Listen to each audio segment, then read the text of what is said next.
Today we'll be discussing multiple offers.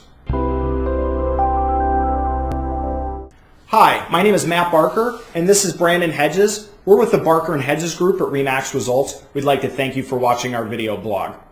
Before we begin, we'd like to point your attention to two links on our blog. First, if you'd like to find out the value of your home, please click on What's My Home's Value? Or if you're interested in searching for homes in the area, please click on the Search for Homes link. Now, back to our topic.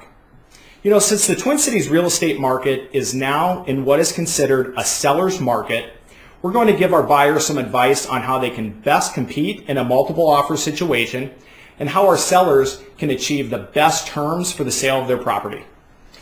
Conventional wisdom would say the higher the offer price, the better the offer.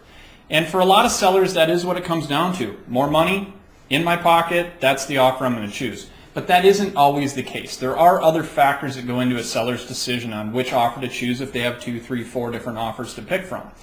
One of which is the financing and the strength of the buyer's financing. There's different types of financing out there, the amount of down payment that the buyer can put down.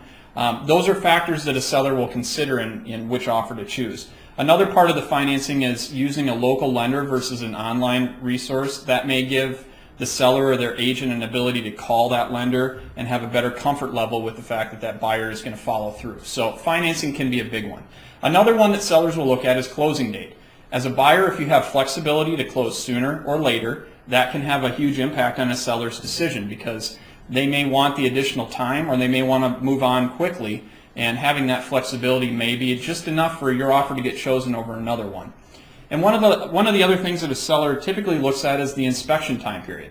An offer that says, we want to do an inspection, which is typical, but we want a week and a half to complete that inspection, versus an offer that says, we're going to do an inspection, but we will have it completed within 3 days. Sellers in a lot of cases are going to look at the one that says they're going to have it done in a shorter amount of time and look at that pretty favorably because their home is going to be off the market.